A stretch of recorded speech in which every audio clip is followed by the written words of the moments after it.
along to the Sporty Show, ladies and gentlemen. A pleasure to have you join us as always. I am Sara and we have a very special guest on today's show. Sheraldo Becker of Real Sociedad will be joining us. Klinton Cod will pick his brain a little bit ahead of the Real Madrid match. But already, Klinton Cod rocking Versace. Do you know your shirt looks very different? No, I mean, he is different, and the problem I don't know if that's how it looks to them. Yeah, you know, why I'm even pissed. It's orange here, but it's yellow in life. People don't understand how beautiful he is in real life. There's something about, the camera changing his color and making it feel like I'm wearing some fake Versace stuff. But no, guys, please, just to let you know, this is some real piece of expensive clothing your boy is putting on as usual. It's your boy Klinton Cod, and we have the one and only, the tallest man in the building as usual. It's Alex Alex, what's up? Talk to me about my shirt. It's a nice shirt.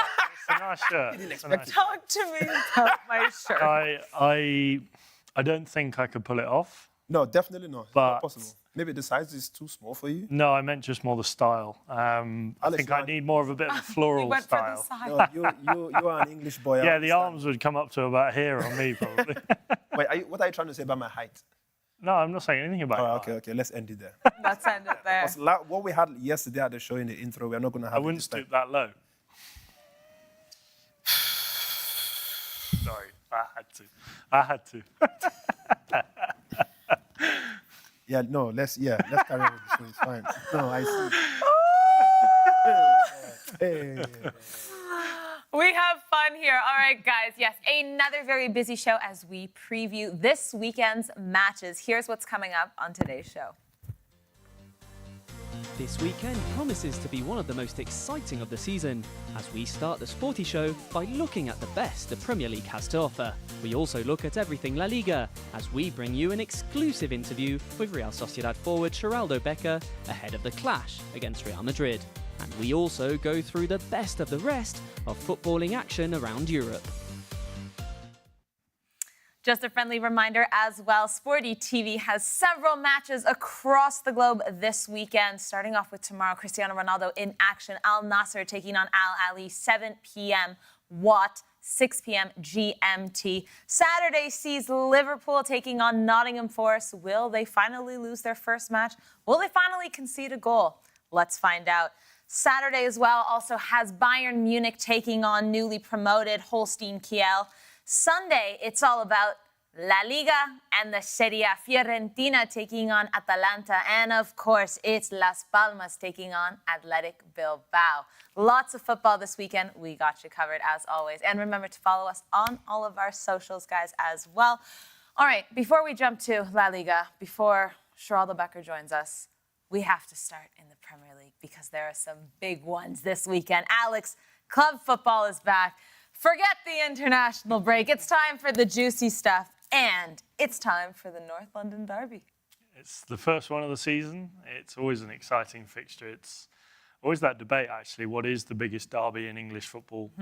It's probably not the biggest, but it's definitely, I'd say, top three in terms of, the fierce levels of rivalry between those two clubs. It's steeped in history, back when Arsenal were playing it back at Highbury and even before that. And I think I read a stat, actually, that will hurt Spurs fans, that if Arsenal win tomorrow, they'll already have more wins at the Tottenham Hotspur Stadium than Tottenham ever did at Highbury. So Spurs, you've got a little bit of work to do. Ange Postecoglou, he's got one draw and one loss against Arsenal, so he's got a point to prove. I think Spurs in general have a point to prove because, they had their season to, get things going and mould their squad into the right way. And I think Ange Postecoglou is obviously hopeful that they can push on and get Champions League football, but then Arsenal also want to go for the title. Spurs, one draw to Leicester, a win to Everton, and a loss to Newcastle 2 weeks ago. Alexander Isak getting the better of them at the end of the match there. Here's how it's looking in the last 5 matches with these two head-to-head. And Spurs have gotten the better of Arsenal recently, but there are a lot of injuries for Arsenal here, Klinton Cod. We know that Martin Odegaard won't be there. We know that Calafiori isn't 100%. We know that Mikel Merino is injured. Gabriel Jesus, Tomiyasu, Kieran Tierney, and Declan Rice just got that red card. So he's now missing 2 matches. The midfield is a big concern for Mikel Arteta in this one. Declan Rice. Martin Odegaard. I mean, I don't know if we have Gary in the house so far, but listen, I don't even pity Arsenal. I feel like I pity Gary because, it just means that our next show we will not have somebody all smiling. It's like he heard you all the way from Accra because joining us now is Gary. Oh, okay. No, good, because I feel bad for him just knowing that this really keeps... He heard you. His ears were burning. No, because I'm sure he's already sad in advance because fact is, Martin Odegaard, can I tell you how much I rate this guy? Mm-hmm. You know how people see Kevin De Bruyne, right? This is how much I regard Odegaard. Odegaard is a beast that's just not well spoken about. Like, I feel like he's one of those players who, at this age, he's as good as being as legendary as Haaland in his own department, if that makes sense. So he's not the guy who you would say is a striker that scores goals, but he does as good as the job that's been given to him. He's the engine for Arsenal. Well, absolutely. If you ask me.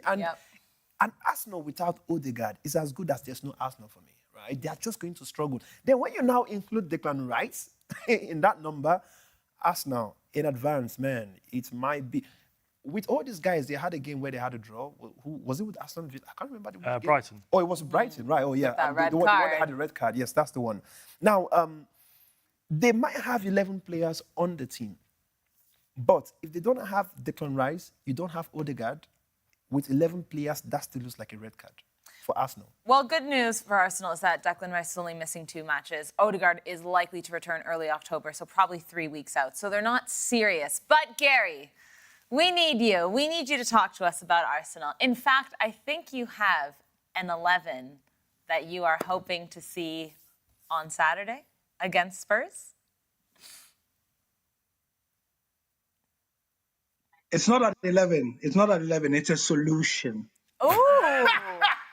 All right. All right. Here we go. Gary's starting 11 for Arsenal against Spurs. Let me read it out, Gary, and then I want you to break it down for us. In between the sticks, it's Raya. You're going for Calafiori, Gabriel, Saliba, White. In the middle, Jorginho gets the start, Thomas Partey, and Kai Havertz dropping back. And up front, you have Gabby Martinelli, Gabriel Jesus, and Bukayo Saka. All right, where do we start? Yeah. No, I mean... I have questions. Calafiori, Okay. Calafiori is 50-50, by the way, so yeah. But So I'm if just he putting him doesn't... there because... So if he's not cleared, will we see Zinchenko then come in? Yeah. And you're not happy about that. Don't sound too excited, Gary. All right. I don't sound too excited. I look at this Gary's wish list because to me, I would not really call it a solution. We were supposed to say Arsenal's 11. He said it's a solution, but for me, I think it's just a wish list, right? If we'll put them out there, if it works, it works. It doesn't work, it doesn't work. But then again, let's look at that lineup that Gary has. That's more like a potential Arsenal lineup. I don't think it's that bad though. When you think It's about not bad at all. First of all, when you look at the fact that on their left you have Saka and Martinelli, that's a very good complete forward. Maybe, Jesus is... Jesus is also not 100%, I think they're hopeful he can be fit in time. He obviously is a doubt. And also, I think, just based on form, I think Havertz will start up top. I really don't see Gabriel Jesus. I know this is a preferred 11 that Gary's gone for, but I feel like they'll stick with Havertz up top. But then again, fact is, 100. There's no doubt that if Havertz is well and fine to play, I see no reason why he's not starting in the first place for Arsenal, knowing that he's done this for God knows. He's literally the Arsenal's main striker. Mm-hmm. If he does not have any kind of injury, then why will he not be there? Gabriel Jesus, he's been the guy who, he came from Manchester City during the preseason of the first season where he joined. He was on fire, and then for some reason, Gabriel Jesus has just gone. Literally, I would say he's gone down when it comes to his level of play and what he's capable of doing on the pitch, right? So I don't see Gabriel Jesus taking Havertz's position at this point. So when you look at that I don't think it's that bad, right? They are still capable of pulling off a win if they are serious. Gary, are we going to see Raz get in this lineup? Who? Raheem Sterling. Hey, that's... Come on, Raz the man is in the house. We saw him obviously against Brighton, but he hadn't been 100% processed. But he was there supporting the Gunners. What do you think?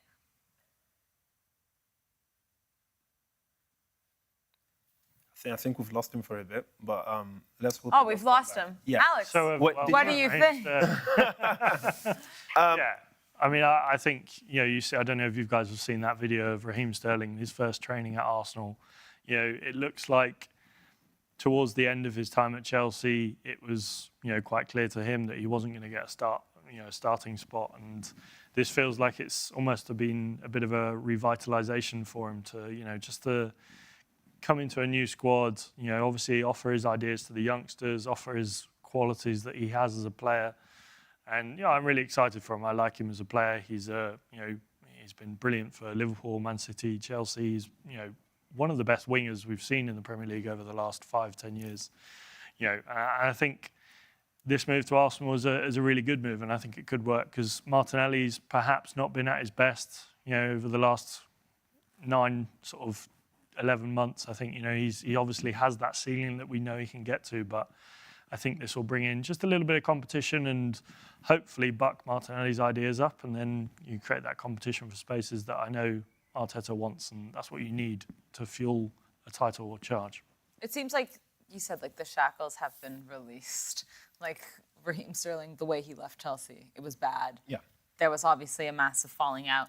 Klinton, do you think that we could see Raheem Sterling, be the Raheem Sterling we once knew from Man City? Perhaps that 2019-2020 season where he scored 20 goals?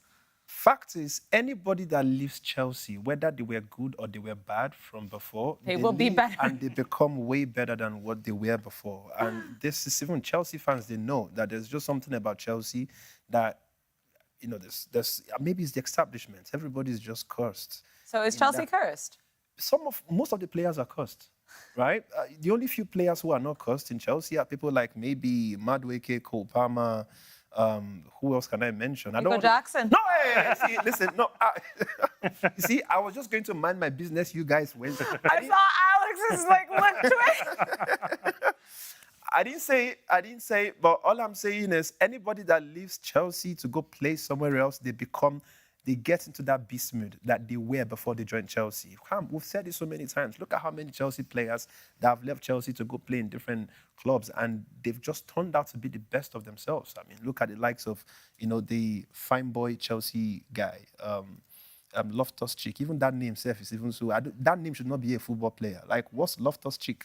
That name is supposed to be working. No, but let's be sincere though. He's meant to be working in some beauty shop or something. Loftus-Cheek. But anyways, he was part of the people that left Chelsea, went to AC Milan. He became a beast. Look at Pulisic as well. There's no doubt that Raheem Sterling is going to bring out that beast mode in Arsenal. That thing that we knew in him when he was in Liverpool, even in Manchester City as well, he's going to bring it out in this Arsenal. Because Arsenal, they are going to cook proper.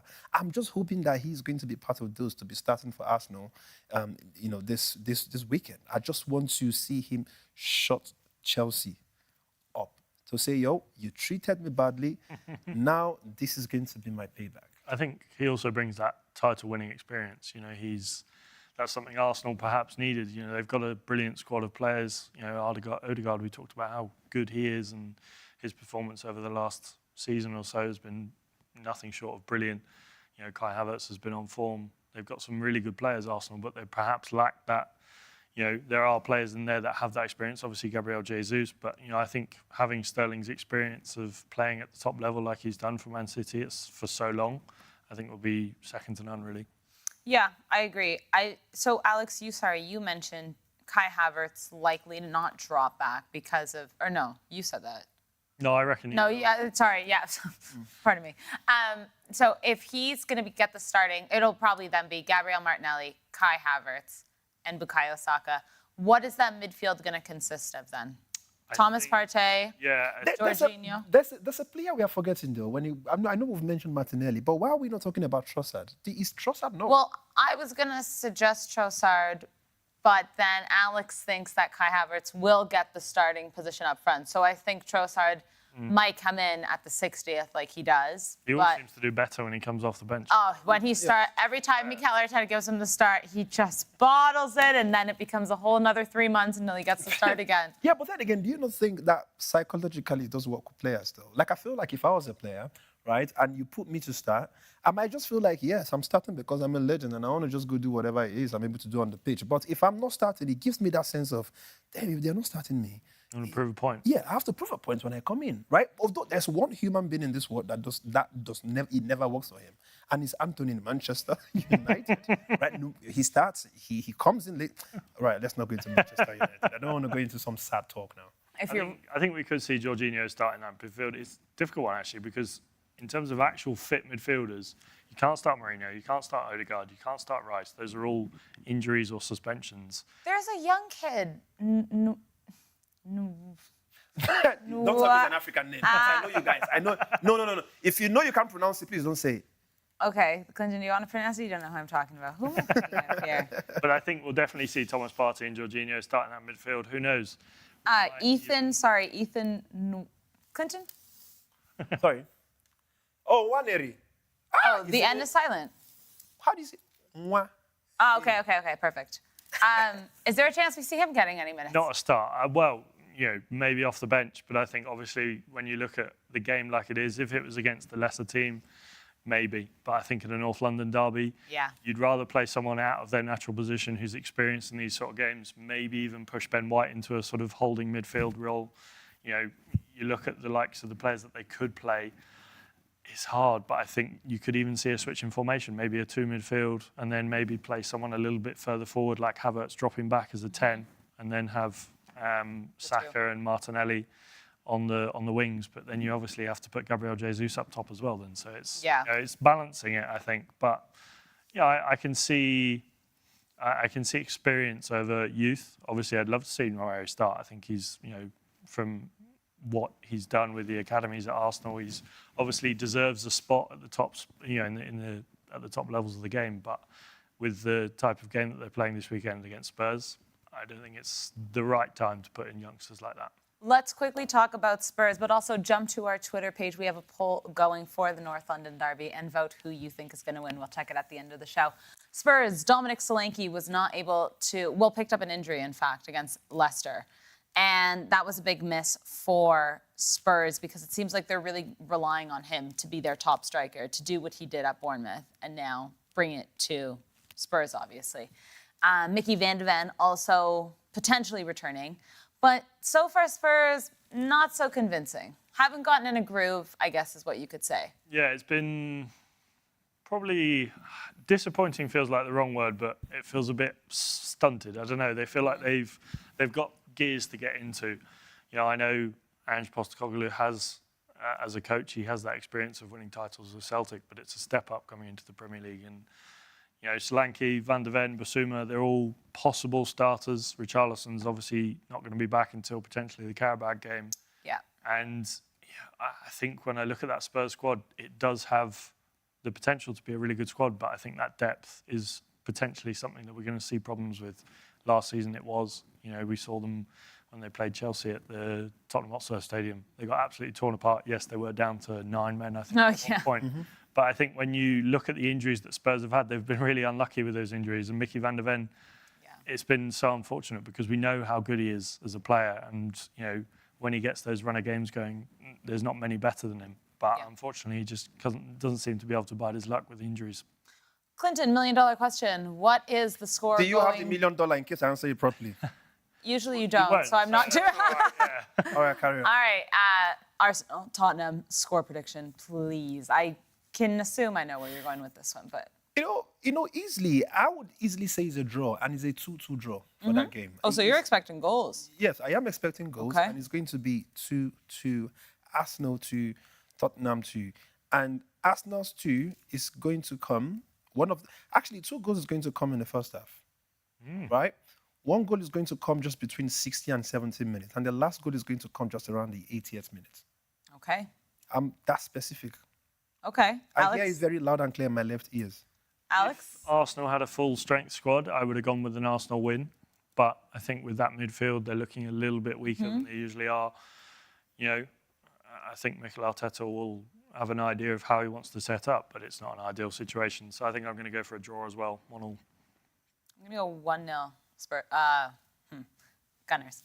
Oh. I think Arsenal, the defence is one thing they can rely on. Best defence in the Prem. Spurs, I don't know. Depending on whether Solanke gets, I don't know if they can penetrate that. But I do think they will lose out on a lot of chances up front to score because of the midfield. So I think it'll only be 1-0 to Arsenal. Be a nice present after the contract extension for Arteta the other day. There you go. Let's see. All right, well, we have some comments here in our YouTube chat, and it actually leads perfectly to our next match, which is... Actually, before we even go to that next match, I really want to... I want to settle this person's F, because... No, I mean, this is from Lydia. Lydia, first of all, Lydia said, you want to go on to read the comments? Well, please go on. it's incredible that I was about to read it. Oh, sorry. He interrupted and stopped at his show. Sorry. If you would like to read it, you can read it. No, please Actually, go on. what you were going to say, Lydia had a comment, actually. Yeah, because Lydia is going to... That's why I was going to... Lydia said, Klinton, what has Chelsea done to you? Loftus-Cheek, Mason Mount, Tammy Abraham, Kepa, etc. left Chelsea. Look at their performance now. Oh, yes. Let's start with that one first of all, before you go on to the next comment, right? Yeah, you did mention Loftus-Cheek. Yeah, he left Chelsea and he became a beast in Italy, right? Roma. Sorry? Roma, right? No, he's gone to AC Milan. Is it? Loftus-Cheek. I'm sorry, Tammy Abraham. Sorry. Right? Tammy Abraham. We'll come to Tammy Abraham. Mason Mount, he's left Chelsea, which is a costume to another costume. So there's no, you can't, what I'm saying is you leave a costume to a normal team, you become a beast. I didn't say leave a costume to a super costume. Two different things, okay? So Mason Mount is out of the equation. If Mason Mount wants to perform, he needs to go to a team like maybe, in fact, any team that's not Chelsea or Manchester, I'm sure he's going to perform. Tammy Abraham, he left Chelsea. He became a beast in Roma. You know how many goals he had in his first season there? Oh, he's fantastic. He was amazing there. So what are we on about? Kepa, he just has family problem. Like, he needs to go back to his ancestral... And then again, it's not like he was that bad. Like, he's a goalkeeper, right? What do you expect from a goalkeeper? Look at our former Manchester United goalkeeper, David De Gea. Yeah, David De Gea, right?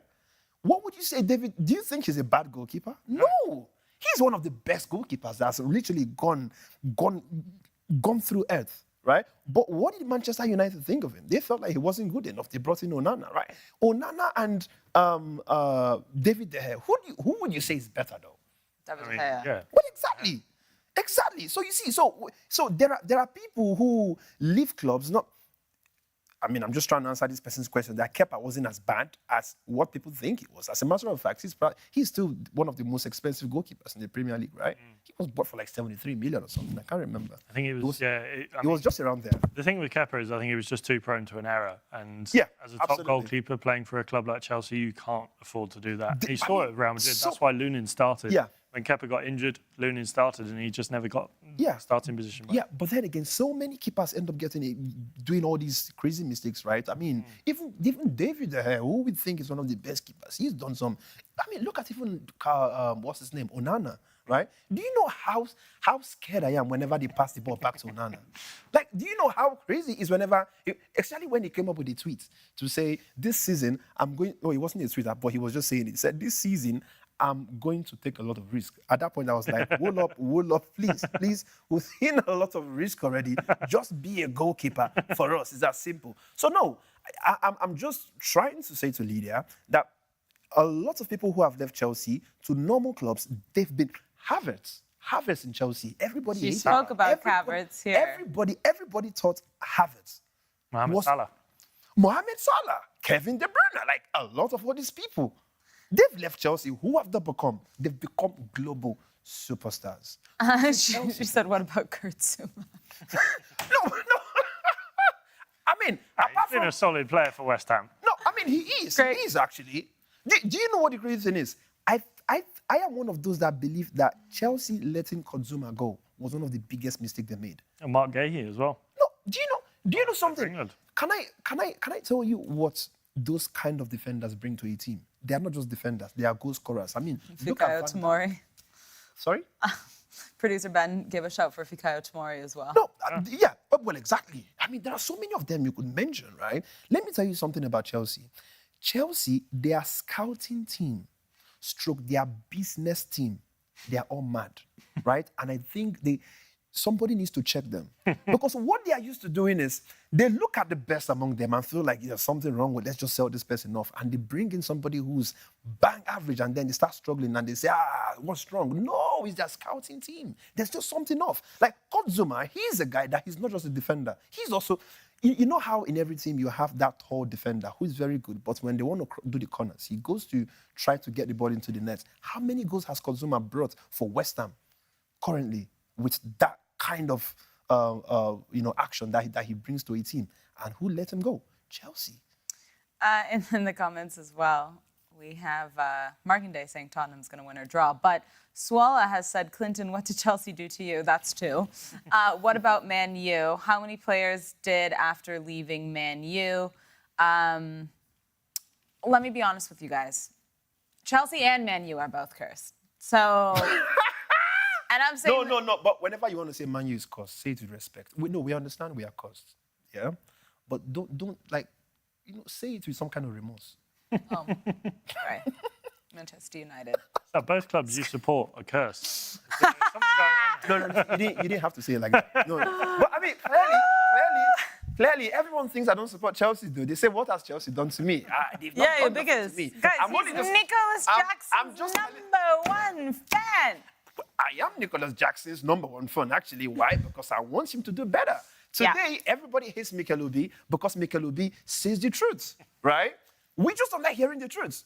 Fact is, right, let's not go into Mikel Obi now. Okay, let's talk about Chelsea, though, and the match that they have this weekend. They're taking on Bournemouth at Stamford Bridge. And after a 6-2 win to Wolves, they then drew Crystal Palace, a team that we once again, Alex, cannot wrap our heads around, whether they are going to smash a team or, not really be able to do what they did and score a goal with the likes of Cole Palmer, with the likes of... I'm completely blanking. Noni Madueke. Wow, sorry. That just left and then came right back.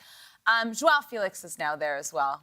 But again, a team that we don't really know what to expect from them just yet. No, it's been very... As a real Chelsea fan, sorry. Yeah. To be honest, I think it's going to be like this for quite large parts of the season. If Chelsea fans are expecting, performances on the levels of Manchester City and Arsenal, I think they're going to have to wait a little bit. It's going to be a long time before we're reaching that level. And, we were getting to a point with Pochettino. That was towards the end of the season. We were playing some nice football. We built a cohesive unit and it seemed to be going in the right direction. And then we've gone all the way back to square one, appointed a new manager, signed 38 players, and then we were back to the beginning again. I think some of the business we've done, I like it. I think there's some useful signings in there. Joao Felix, Pedro Neto. I think there are some good players in there, but we still have to work out what's the best squad, what's the best tactics. It's obviously a big test for Enzo Maresca as well. I still don't think he's quite found his footing yet. It's a big step up compared to managing in the Championship. And, he's obviously won the Championship with Leicester. He did a brilliant job. But there's levels to this. And, when you're managing a team where the expectations from both the fans and the owners is so high, the pressure can get to you, and it's something that you have to get used to. So before Chelsea are back to their good old days, we have to wait a long time. So I need to just jump in this chat because for once, Markinde, I see you because I saw Lydia's comment saying Chelsea once had the best academy in the world. Jamal Musiala and Reece James, etc. 2 players and one's been injured for their entire career. Cheers. All came from the Chelsea academy. Markinde says, Lydia, have you heard of Barcelona's La Masia? That is the best academy in the world. And he is not wrong. And we know for a fact, Markinde, friend to the show, really, a big Real Madrid fan. But listen, I like when they can appreciate the truth. No, I mean, see, those We're are all the kind football lovers at the end of the day. Those are the kind of football fans I like, though, because irrespective They're of the team, honest. Irrespective of the team you support, you say the truth, okay? Team or teams. Alex, what's your problem, man? No, but for real, listen. We don't want to go into this Chelsea talk because fact is there is a lot to speak about Chelsea. Like the fact that there are players who should not be in that team. That clearly they are not the kind of players that should be in Chelsea. Do you know one player that should not be playing for Chelsea? Should we guess? Please, I want you to guess. And you guys on YouTube, please. We are going to come back. who is that one player that should not be in Chelsea that still plays for Chelsea? You're talking about Nicholas Jackson. Listen, Nicholas Jackson actually has potential. Okay, it's not already Nicholas said it. Jackson. That's our It's, hint. it's definitely not Nicholas Jackson. Wait, let's see if anyone responds to this. A player that should not be playing for Chelsea, according to Klinton Cobb. Let's circle back to that. Continue, though. Yeah. But what I'm saying is Chelsea, they are just... Nicholas Jackson has potential. And I've said it so many times with that number that I see talent in Nicholas Jackson. And what is the talent I see in him? I see him being the guy working hard for people to score, not him being the scorer. I've seen him do a few things from mid. You see him tracking back to midfield. I've seen him play from the wing. I've seen him do some crazy passes that you would not ever think that Nicholas Jackson would be capable of. The only problem is just getting the ball in the net. That's the only problem for Nicholas Jackson. Take away that problem, Nicholas Jackson is as good as Cole Palmer to me. I know that's shocking for me to say, right? But I'm telling you, take away the fact that Nicholas Jackson is not the best goal scorer, he's not the best striker, but if he's the guy that's playing from either midfield or is playing from the wing, he's as good as Cole Palmer without the goals. Yeah, I mean, other than being a good striker and not being able to score goals, he's a brilliant player. No, I'm being very facetious, but I think I see your point about Nicholas. Oh, God, somebody... I knew I saw it already! What? Sorry? I see your point about Nicholas Jackson. He's a hard worker.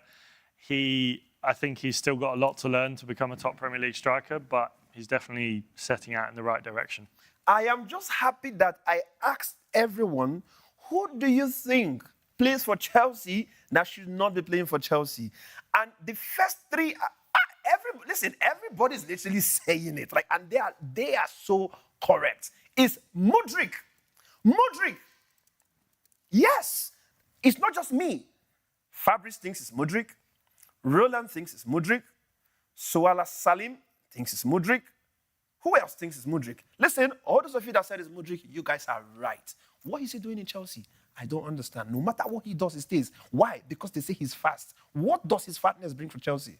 I've told you guys, this guy is somebody that runs, but he needs some kind of navigation. He needs Waze. He needs Google Map to know where he's running to. This guy could get the ball and run into you. 70 million euros. No, that's the problem. These are the problem with Chelsea that I'm talking about. From Shakhtar Donetsk. Never played in the Premier League.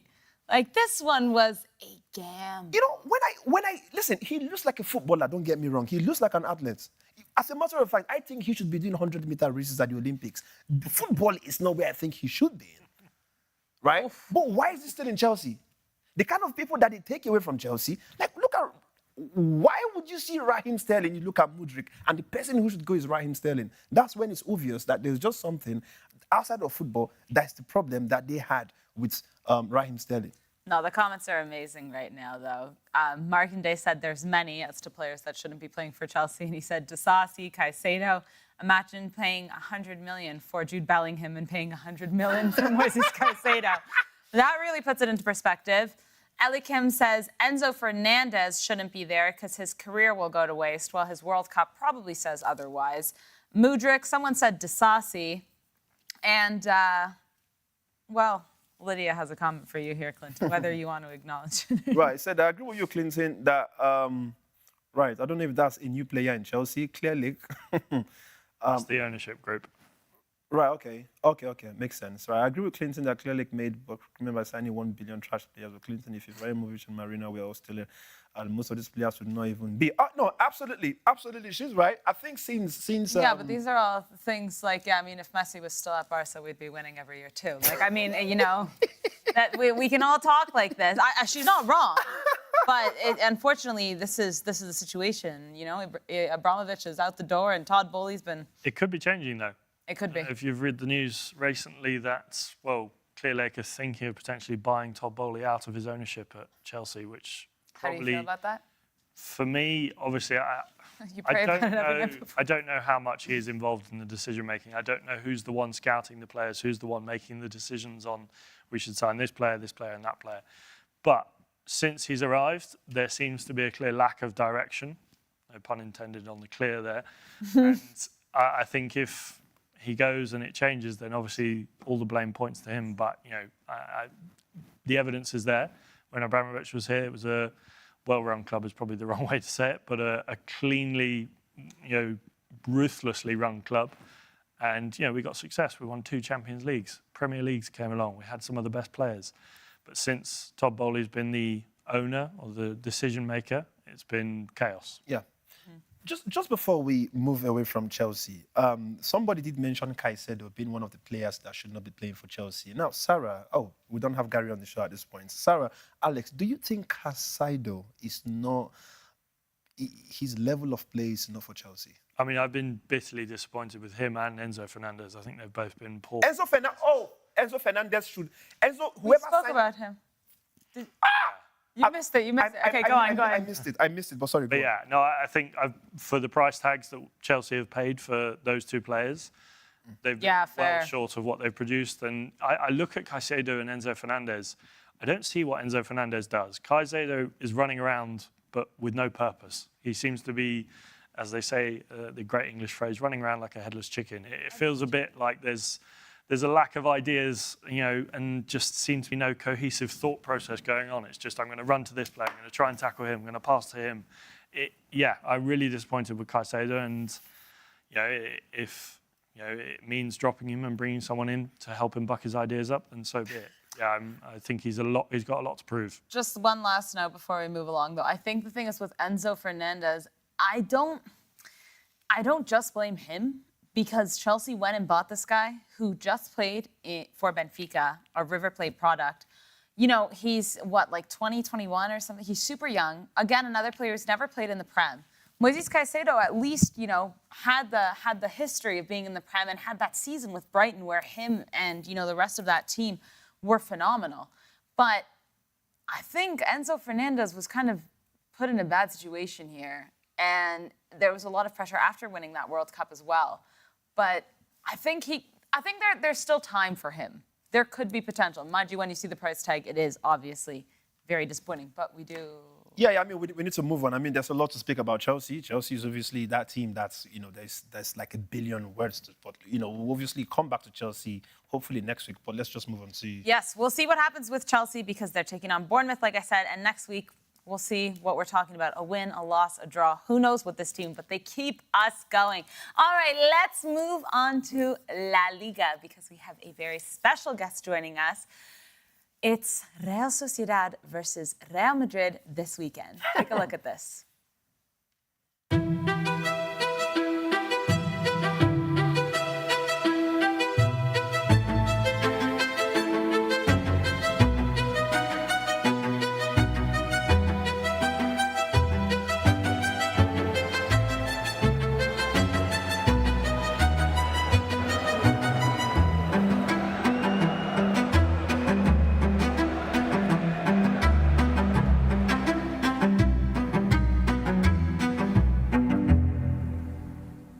Right, who do we have on the Sporty Show? Is no other, the one and only Serena Mays, I would say, the legendary, if I would actually call you that, the striker for Real Sociedad, Sheraldo Becker. Nice to meet you, man. How are you today?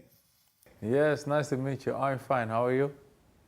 Right, lovely. I'm very well, thank you. So, obviously, this is your second full season for Real Sociedad so far. You've had, I would say, more like a half season. Talk to me.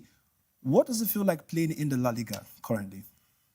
Well, it's nice. I think, as a kid, you want to play in the biggest leagues and at the best clubs. And yeah, as young child, you watch the Premier League, you watch the Bundesliga, you watch Serie A, and you watch, of course, the La Liga. And yeah, if I can play in the La Liga against so many good teams, yeah, it is a dream come true. And yeah, I'm very happy to be here. All right, lovely. Talk to me, obviously.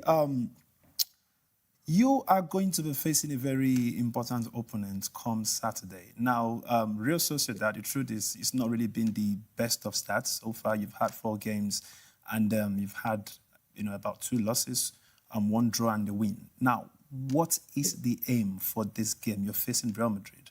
Do you think you will be able to pull off a win, obviously with your help?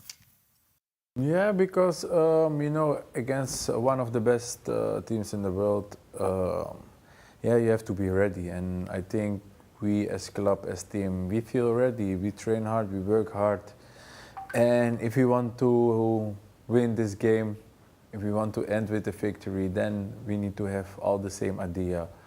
We need to fight for each other in the duels. We need to be sharp, and yeah, if we have chances, we need to score, and yeah, then you can make it very difficult for them.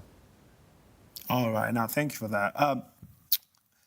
Becca, talk to me. I mean, and this is I don't know if I'll say it's a very tricky question. Now, imagine you were God for like 2 minutes, right? And you had the power to make sure there was one player from Real Madrid who would miss the game just so you were able to pinch a win from that game. Talk to me, Sheraldo. Who would that player be? If I was coach and I need to have one player of Real Madrid in my team. Right, you would love to see Mbappe not playing just so you would grab a win on the day of the match? But I think also like Bellingham is also very important for the team. It's not only about the wingers because they have so much quality. This is incredible, but I think, yeah, well, Bellingham, I think in the attack, in the defense, how much work he delivered, that is incredible. And the same like for Valverde, you know, he works a lot. He can play football, defense. He run. He fights for every ball. He makes slidings. He wants to win the ball. I think, yeah, the midfield is the motor of the team, they said, and yeah, the midfield of them, it's crazy. Okay, now thank you. Now looking at this season, what are your goals and objectives? Obviously, you are a striker. Every striker is obviously hoping to get as many goals as possible in a season. Yeah. Talk to me, Becca. How many goals are you hoping or imagining to have this season? Oh, I think, yeah, it is difficult to say because what you said, like, I want to help the team with so many possible goals, with assists, and to help to win, to get the 3 points, to reach our goals. And yeah, with numbers, it's difficult to say, but I think maybe I will go for double numbers this season. Well, I mean, let me probably prophesy to you that I'm hoping that this season you would get at least 20 goals. If not for anybody, for myself, I'm literally a fan already. Talk to me, who is your biggest influence in football as we speak? In football? Cristiano Ronaldo. Woof! Cristiano Ronaldo. I don't have to think about that. I don't have to think that's about probably. I mean, I was expecting that to an extent for some reason. But talk to me, if you were able to bring one player, I mean, a legendary player from either the past or the present, and you want this person to come join you in Real Sociedad, who would this player be? Wow. A player who stopped already. Then I will go maybe for Zidane. Sorry, say that again? Zinedine Zidane. Oh, right. Okay. Right. I see. No, that's a very good answer, actually. I thought you were going to mention the likes of Cristiano again or Lionel Messi. No, but he's still playing. He's still playing, and he's still the best. But if he stop, I will choose him always. Oh, well, now, thank you very much, Sheraldo. It's been amazing speaking to you, and hopefully we'll get you back on the Sporty Show again. Yes, of course. It was my pleasure. Thank you very much. I wish you an amazing season, man. 20 goals, remember. 20 goals. Yes, thank you. I go for it. Thank you. Bye-bye. Bye, man. Bye-bye. Yes, the first ever Surinamese player to ever play for Real Sociedad, Sheraldo Becker, saying Cristiano Ronaldo is his idol and he will in fact be playing one of Ronaldo's former clubs, Real Madrid, this weekend, Klinton. I mean, he pretty much has a very high hope to win the game. I mean, it's one of those things you can't tell them to their face, but are they going to win? I'm giving. You watch Real Madrid this weekend, this season? Well, yes, but I'll just give him that Rema laugh. I mean, I wish him all the best. He's a very amazing guy to speak to. I hope he does have. I mean, even if they don't win, I just want him to give me 20 goals and assists this season. That's all I want from Sheraldo. So Sheraldo, please, if you're still there, yeah, I'm hoping that you do give me what I have pleaded for. Not the best start either for Real Madrid we've spoken about, but Real Sociedad, Alex, you know, they lost to Alaves, they beat Rayo Vallecano, they then drew Getafe, and they also beat Espanyol. All over the place here, but the likes of, you know, Takefuso Kubo, Sheraldo Becker, Mikel Oyarzabal, Martin Zubamendi, this team should be performing better than what they have been so far, especially against some of these teams. Yeah, it's been disappointing, I think, as a start. You know, Real Sociedad, obviously, last season in the Champions League, I think that was, you know, banging that old drum of playing in Europe and playing on the weekend is tough. And I think they've seen that, and obviously, you know, they're looking to keep on that trend of, you know, pushing for that top 4 spot. And, you know, obviously they'll be without Oyarzabal this weekend, who's one of the key members of that squad. But they'd hope to turn things around. We look at the players that they have, and they should be doing a lot better. But sometimes, you know, slow starts to the season are normal, and these things can happen. And I'm sure the manager will,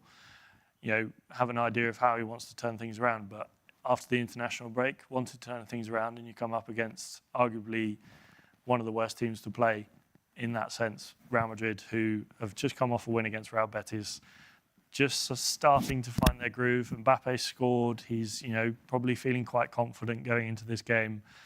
They'll go out, and I have a feeling Real Madrid will be quite ruthless, and I can see them winning quite comfortably. Well, one thing we have to mention is that international break that kind of stopped their momentum they were gaining, not to mention Eder Militao and Aurélien Tchouameni picked up injuries. Eder Militao doesn't seem to be able to stay fit. It's really a loss because he's an absolutely brilliant defender. But Real Madrid right now looking at Militao injured, Tchouameni injured, Dani Ceballos, Ferland Mendy, Jude Bellingham still doubtful, Eduardo Camavinga, and of course David Alaba.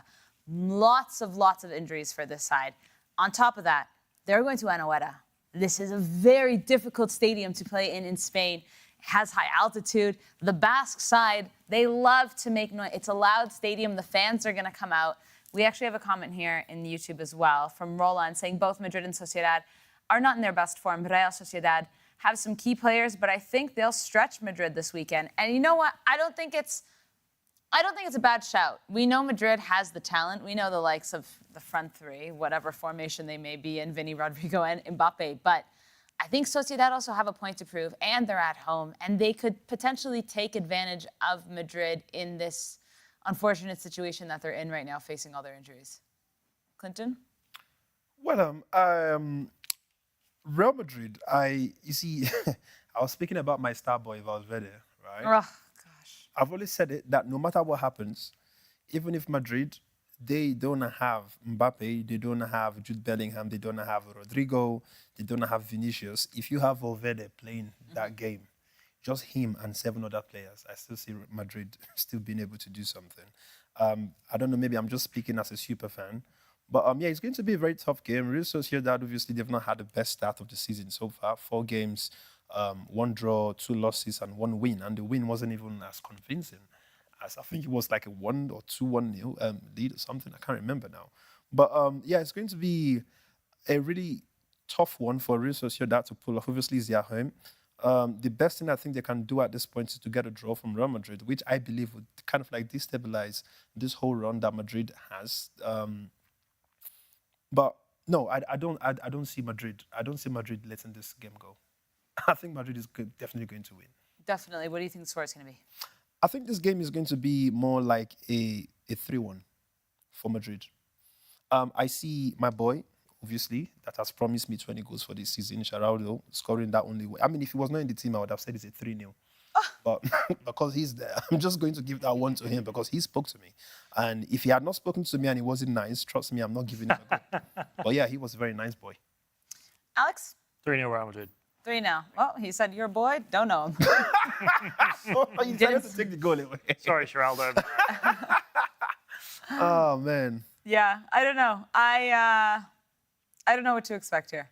I want Real Sociedad to perform better, But it is difficult with the way they've started this season. I don't know if they'll be able to get into the groove in this match. It's going to be a tough one, but hopefully it'll be an exciting match in football. Marking Day says, remember, Real Madrid will score, straight win, clean sheet. Your boy will get an own goal. Oh, Brutal. I didn't realize what I was reading. wow. Wait, I didn't. Marking Day, you are mad. Oh, God. Oh, right. No, but somebody has just said something. He said Klinton will love Valverde to play for Manchester United. Now, the reason why I would not love him to play there is because I wouldn't want his career to just die. I mean, look at the likes of Casemiro, who has gone to Manchester United and is literally a shadow of himself. Like, I understand that he plays out his life on the pitch. He's doing everything possible to get Manchester to win.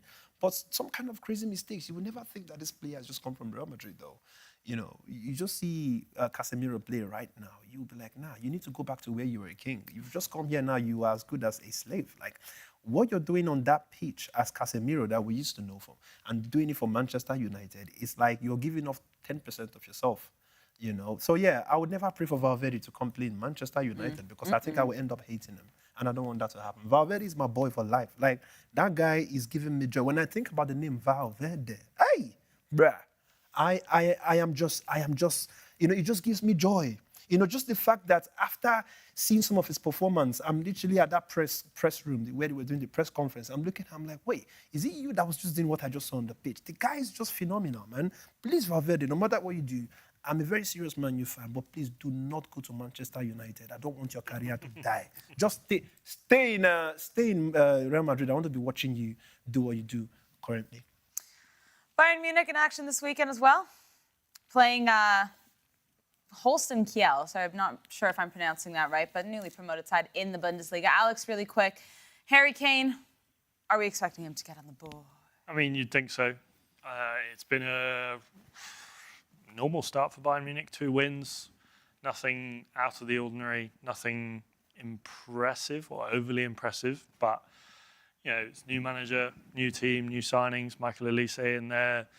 You know, Harry Kane obviously went to Bayern Munich with the aim of winning all the trophies, and it happened to be the one season that Bayer Leverkusen were perhaps the best team in Europe other than Real Madrid. And yeah, I can see Bayern Munich getting the job done quite comfortably, and yeah, maybe a goal or 2 from Harry Kane.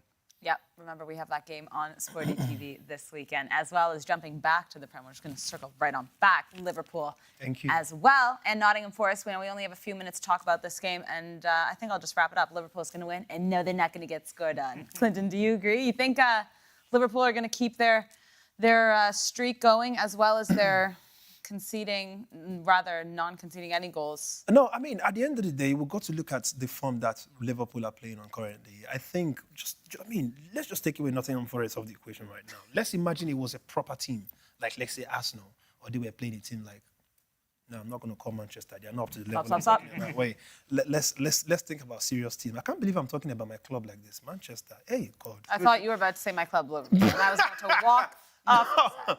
No, but Nottingham Forest, Liverpool, it's an easy win for Liverpool. Yeah. I mean, right now... Standard. If there's any team in the Premier League... And you know who's going to score? Yeah. Luis Diaz. How did you know? Luis Diaz. How did you know? But do you know somebody I miss seeing in Liverpool in action, though? Darwin Núñez. He's somebody else who gives me joy playing. Yeah, I understand that he was going through some level of missing chances here and there. But it's not going to take away the fact that he's one of the hardest workers on the pitch. Like, when you see Darwin Núñez, wait, just listen to this. Darwin Núñez is that guy Anthony thinks he is, right? Whenever he wants to come on the pitch. You know one of those memes of Anthony when he's like, yes, I'm coming on now, everybody's going to die. No, nothing is going to happen. You're going to play rubbish as usual. You're going to try rotating the ball. You're going to do all those whatever, and then you're going to get out, right? But Darwin Núñez is that guy that, yes, when he's coming on, you see him giving this whole look of, yes, I can't wait to come and destroy. Yeah, he's going to come in. He's going to show all the hard work. He's going to destroy. But he used to have the problems with scoring goals, which is getting better now. If you want to be sincere. This current Liverpool team, Nottingham Forest is going to... They don't need to play with 11 players. Let them just select very good 8, including the goalkeeper. So that's 7 on the pitch. They're still going to beat Nottingham Forest. Standard. Alex, any disagreements? No, I mean, it's been a decent start for Nottingham Forest. 2 draws and a win. But I think Liverpool have too much for them, the quality of attack that they've got, and I really like the way Arne Slot's built this team. So yeah, I can see a comfortable win for Liverpool. 3-0. All right, well, that's all we have time for today, guys. We will be back next week on Monday to go over all the drama that I'm sure will happen this weekend. Remember, Al Nassr, Liverpool, Athletic Bilbao, Atalanta, Bayern Munich, all on Sporty TV this weekend. So make sure you catch it, and we'll be back on Monday. Until then, enjoy the football. Boom, boom.